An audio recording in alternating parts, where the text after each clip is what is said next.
बिस्मिल्लाहिर्रहमानिर्रहीम अस्सलातु वस्सलामु अलैका या सय्यदी या रसूल अल्लाह अस्सलातु वस्सलामु अलैका या सय्यदी या हबीब अल्लाह। नाज़रीन, मैं रफ़ीक मुग़ल और आप देख रहे हैं मेरा फेसबुक और यूट्यूब चैनल। तुर्की में एक हौलनाक ज़लज़ला आया है जिसने बहुत बड़े पैमाने पर तबाही मचाई है। इसी तरह शाम में भी एक साथ ही ज़लज़ला आया तुर्की और शाम में, वहाँ पर भी बड़े पैमाने पर तबाही हुई है। ये तफसील आपके सामने रखेंगे कि अब तक की रिपोर्ट्स के मुताबिक कितना जानी और माली नुकसान हो चुका है। आफ्टर शॉक्स जो हैं उसका भी सिलसिला अभी तक जारी है, वो भी रुका नहीं है। लेकिन ये इंतहाई ख़तरनाक ज़लज़ला था। इसकी शिद्दत बताई जा रही है 7.8 थी और इस ज़लज़ले से अब तक की रिपोर्ट्स के मुताबिक 5,775 इमारतें जो हैं वो ज़मीन बोस हुई हैं, जो मुकम्मल तौर पर तबाह हो चुकी हैं। लेकिन 10,000 से ज़ायद ऐसी इमारतें हैं जिनको नुकसान पहुंचा है। ये तो वो हैं जो मुकम्मल तौर पर ज़मीन बोस हो चुकी हैं 5,775, और बहुत सारी जो हैं उनको नुकसान पहुंचा है। और इस मलबे के नीचे कितने लोग अभी तक दबे हुए हैं, कितने लोगों को रेस्क्यू ऑपरेशन की मदद से निकाल लिया गया है, अभी तक हलाकतें कितनी हुई हैं, ज़ख्मी लोग कितने हैं, तुर्की में कितना नुकसान हुआ है, शाम में कितना नुकसान हुआ है, ये आपके सामने तफसील से रखते हैं। तुर्की की बात की जाए तो तुर्की में अब तक जो है वो 3500 से ज़ायद लोग जो हैं वो शहीद हो चुके हैं, इस वाक़या में हलाक हो चुके हैं, ज़लज़ले की नज़र हो चुके हैं। जो ज़ख्मी हुए हैं उनकी तादाद जो है वो 20,000 से भी तजावज़ कर चुकी है। शाम की बात की जाए तो शाम में जो है वो 1650 लोग जो हैं वो अपनी जान से हाथ धो बैठे हैं इस ज़लज़ले के बायस, और वहाँ पर भी बड़े पैमाने पर इमारतें जो हैं वो गिर चुकी हैं। जो ज़ख्मी हुए हैं उनकी तादाद जो है वो 5,000 से भी ज़्यादा है शाम में जो है। इसके अलावा एक रिपोर्ट्स के मुताबिक ये ख़दशा ज़ाहिर किया जा रहा है एक अंदाज़े के मुताबिक, क्योंकि वहाँ पर लोग रहायश पजीर थे, इसमें शॉपिंग मॉल्स भी मौजूद हैं, इसमें दफातर भी शामिल हैं, रिहायशी इमारतें जो हैं वो भी शामिल हैं। एक अंदाजे के मुताबिक 8 गुना ज़्यादा अमवात का ख़दशा जो है वो ज़ाहिर किया जा रहा है। जो अब तक रिपोर्ट हुई हैं उससे 8 गुना ज़्यादा अमवात हो सकती हैं। ज़ख्मियों की तादाद भी बढ़ सकती है क्योंकि बहुत बड़े पैमाने पर तबाही हुई है। बुलंद व बाला इमारतें थी जो ज़मीन बोस हो चुकी हैं, और ये 90 सेकंड में तमाम चीज़ें मलिया मेट हो गई थी।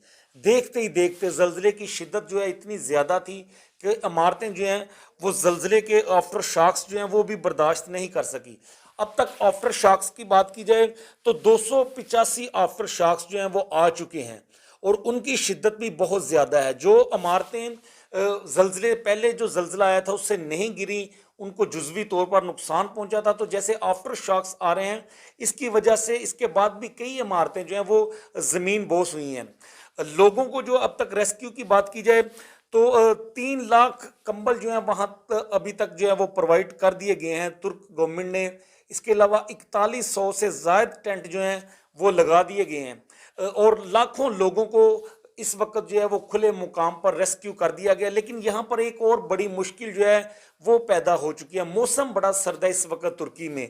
रात के वक्त जो है वो मनफी दर्जा हरारत जो है वो मनफी चला जाता है, -2-3 तक चला जाता है। दिन के औकात में 8-9-6 सेंटीडिग्री यहाँ तक जो है वो रिकॉर्ड किया जा रहा है, तो सर्दी बहुत ज़्यादा है वहाँ पर।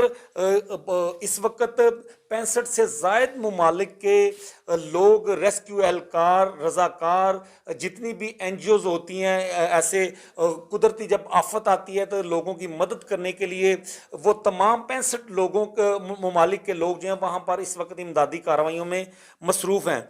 2600 से ज़ायद लोग जो हैं रेस्क्यू एहलकार, रज़ाकार, डॉक्टर्स की टीम, इस तरह के मेडिकल स्टाफ्स जो हैं वो तुर्की में पहुंच चुका है, और मज़ीद पाकिस्तान से भी जो है वो जा रहे हैं, अमला जा रहा है। ISPR ने भी ये बयान जारी किया है, हमारे पाक फ़ौज के डॉक्टर भी जा रहे हैं उन रेस्क्यू करने के लिए, जवान भी जा रहे हैं। हमारी हुकूमत जो है वो भी इमदाद कर रही है, इमदादी सामान भी पहुँचाया जा रहा है वहाँ पर। 4 से ज़ायद जहाज़ जो अभी तक वहाँ पर पहुँच चुके हैं। चीन बड़ी तादाद में मदद कर रहा है तुर्की की, तमाम ममालिक जो हैं वो मदद कर रहे हैं तुर्की की। शाम में भी इसी तरह से काम किया जा रहा है। शाम तो पहले ही हालत जंग में है। 17 लाख से ज़ायद लोग जो हैं वो शाम की जो एक पट्टी है, साहली पट्टी जो है, वहाँ पर वो पनाह गुज़ीर थे, वो पहले ही पनाह ली हुई थी पनाह गज़ीनों ने। ان کی زندگی پہلے ہی اجیرن بن چکی تھی، تو اس وجہ سے زلزلے سے ان شہریوں کی زیادہ زندگی جو ہے وہ مشکل میں آ چکی ہے، اور یہ ملبہ ہٹانے کا کام ایک ماہ تقریباً لگ سکتا ہے۔ اس کو کم از کم یہ کہا جا رہا ہے کہ ایک ماہ لگ سکتا ہے اس کو کلیئر کرانے میں، اور ملبے کے نیچے بہت بڑی تعداد میں، ہزاروں کی تعداد میں مرد و خواتین، بچے، بزرگ وہ ملبے کے نیچے دبے ہوئے ہیں۔ کوشش کی جا رہی ہے کہ ان کو زندہ نکالا جائے، جو بھی لوگ ملبے کے نیچے جو زندہ ہیں اس وقت، تو ہر طریقے سے مشینری کا استعمال کیا جا رہا ہے، سورسز، ریسورسز، تمام چیزوں کو بروئے کار لایا جا رہا ہے، اور کوشش کی جا رہی ہے کہ لوگوں کو بچا لیا جائے۔ تو زلزلوں کی بات کی جائے تو جاپان کو زلزلوں کی سرزمین کہا جاتا ہے، دنیا بھر میں سب سے زیادہ زلزلے جاپان میں آتے ہیں، اور پاکستان میں بھی 2005 میں ایک زلزلہ آیا تھا جس نے بڑی تباہی مچائی تھی، اس میں پاکستانی 80,000 لوگ اس میں ہلاک ہوئے تھے، اور پورے کے پورے شہر ہمارے تباہ ہو چکے تھے۔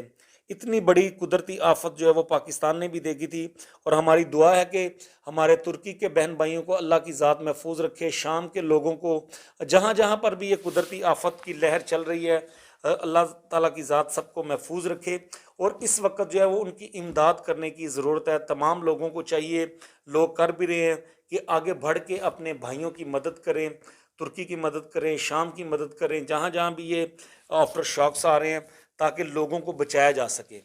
تو ترکی نے تو بڑی تیزی سے کام کیا ہے، فوری طور پر انہوں نے 3 لاکھ سے زائد کمبل جو ہیں وہ بھی تقسیم کیے ہیں، لوگوں کو ٹینٹوں میں لایا جا رہا ہے تاکہ وہ سردی سے بچ سکیں۔ اب پاکستانی سیاست کی بات کریں تو پاکستانی سیاست کی صورتحال یہ ہے کہ جو اتحادی حکومت ہے، ان کا غرور سے بھرا ہوا جو غبارہ تھا اس سے ہوا نکلنا شروع ہو چکی ہے۔ اب ان کے منہ سے بھی الیکشن کی باتیں ہونا شروع ہو چکی ہیں۔ سعد رفیق صاحب نے بھی آج ایک بیان دیا ہے، انہوں نے کہا ہے کہ الیکشن جو ہیں وہ ایک ساتھ ہی ہونے چاہیے، عوام جو اس کی متحمل نہیں ہو سکتی، اتنے اربوں روپے جو اخراجات آتے ہیں الیکشن پر، تو یہ ایک ساتھ ہی الیکشن ہونے چاہیے۔ اب اس طرح کی تجاویز، اس طرح کی آوازیں جو ہیں وہ اتحادیوں سے اٹھنا شروع ہو چکی ہیں۔ ایک سب سے بڑی بات کہ آج جو ہے خیبر پختونخوا کے آئی جی اور چیف سیکرٹری کو بلایا گیا تھا چیف الیکشن کمشنر کی جانب سے، اور انہوں نے وہاں پر آ کے جو گورنر صاحب گزشتہ 2-3 روز سے پریس کانفرنس بھی کر رہے ہیں، اور یہ ایک بیانیہ بنانے کی کوشش کی جا رہی تھی، راہ فرار اختیار کرنے کی کوشش کی جا رہی تھی، جو بڑا افسوسناک واقعہ رونما ہوا ہے پشاور میں پولیس لائن میں۔ اس دہشت گردی کو جواز بنا کے الیکشن کو تاخیر کا شکار کرنے کی کوشش کی جا رہی تھی، لیکن آج خیبر پختونخوا کے آئی جی اور چیف سیکرٹری نے وہاں پر جو ہے وہ 2 ٹوک بات کی ہے الیکشن کمشنر کے سامنے کہ ہم الیکشن کروانے کے لیے تیار ہیں، ہمارے پاس سیکیورٹی کے بندوبست پورا ہے، سیکیورٹی کے انتظامات مکمل ہیں ہمارے پاس، اور چیف سیکرٹری کا یہ کہنا تھا کہ ہمارے پاس تمام تر وسائل جو ہیں وہ موجود ہیں، سورسز، ریسورسز، تمام چیزیں ہمارے پاس موجود ہیں، اور الیکشن کروانا ہمارے لیے کوئی بڑی بات نہیں، لیکن تاریخ دینا گورنر کا کام ہے، الیکشن کمیشن کا کام ہے، آپ تاریخ دیں، ہم الیکشن کروانے کے لیے تیار ہیں۔ تو خیبر پختونخوا کے انتظامیہ نے تو صاف صاف بتا دیا ہے۔ گورنر صاحب جو ایک بیانیہ بنانے کی کوشش کر رہے تھے، اب وہ ضرور سوچیں گے کہ ان کے بیانیے کا کیا ہوا، جو کہہ رہے تھے کہ ہم اس پوزیشن میں نہیں ہیں کہ الیکشن کروائے جا سکیں۔